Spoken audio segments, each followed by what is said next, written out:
എല്ലാവർക്കും ഹാപ്പി ദിവാലി. ദിവാലി കഴിഞ്ഞു എന്നറിയാം, എന്നാലും വൈകുന്നേരം ആയപ്പോൾ ഞങ്ങൾ ഇതാ ചിരാതൊക്കെ കത്തിച്ചു. പിള്ളേർക്ക് ഭയങ്കര സന്തോഷമാണ് കേട്ടോ ഇങ്ങനെ വിളക്കൊക്കെ കത്തിക്കാൻ വേണ്ടി. ഞാനും അമ്മയും കൂടിയിട്ട് വിളക്കിൽ ഇതാ എണ്ണയും തിരിയൊക്കെ ഇട്ട് കൊടുത്തപ്പം അവർ വന്നതാ കത്തിക്കാൻ നിന്നു കേട്ടോ.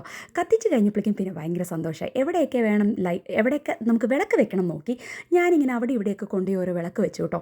അപ്പോൾ പിന്നെ സച്ചു പറഞ്ഞു ഇനി ഞാൻ വെക്കട്ടെ എന്ന് പറഞ്ഞു. അതിൻ്റെ കൂടെ കുറച്ച് സ്ട്രിങ് ലൈറ്റ്സ് ഉണ്ടായിരുന്നതും കൂടി നമ്മളവിടെ വെച്ച് തൂക്കിയിട്ട് അവിടെ ഉണ്ടായിരുന്നു. നമുക്ക് അതും കൂടി ഒന്ന് കത്തിച്ച് വെച്ച് ദീപാവലിക്ക് ലൈറ്റ്സ് ആണല്ലോ പ്രധാനം, അതൊക്കെ അങ്ങ് വെക്കാമെന്ന് വിചാരിച്ചു. പിന്നെ അതാ സച്ചും കൊണ്ടുവന്ന് വെച്ചു കേട്ടോ.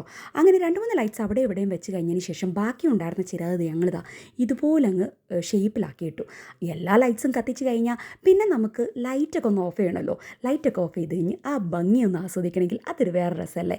ഇവിടെ TV സ്റ്റാൻഡിലും വന്ന് കുറച്ച് ലൈറ്റൊക്കെ കത്തിച്ചു കേട്ടോ. നല്ലൊരു വൈബായിരുന്നു സത്യം പറഞ്ഞാൽ. അത് കഴിഞ്ഞ് ദിവാലി ആകുമ്പോൾ ലൈറ്റ്സ് മാത്രമല്ലല്ലോ, കുറച്ച് മധുരം കൂടി വേണ്ടേ.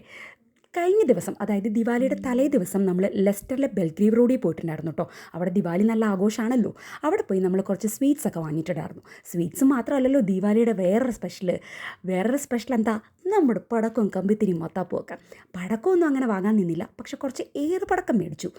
നമ്മളിങ്ങനെ എറിയുമ്പോൾ ഇങ്ങനെ പൊട്ടുന്ന സംഭവം ഉണ്ടല്ലോ. അതുകൂടാതെ പിള്ളേർക്ക് കത്തിച്ച് കളിക്കാൻ വേണ്ടി കുറച്ച് കമ്പിത്തിരിയും കൂടി മേടിച്ചു.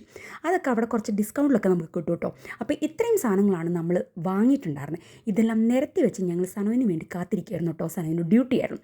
ഡ്യൂട്ടി കഴിഞ്ഞ് വന്നതോടുകൂടി ഞങ്ങളിതാ നേരെ പുറത്ത് വന്നു. ഓരോന്നും എന്താ പറയുക, പടക്കം എറിഞ്ഞ് പൊട്ടിക്കാൻ തുടങ്ങി. അമ്മയാണെങ്കിൽ പുറത്തോട്ട് വന്നില്ല കേട്ടോ.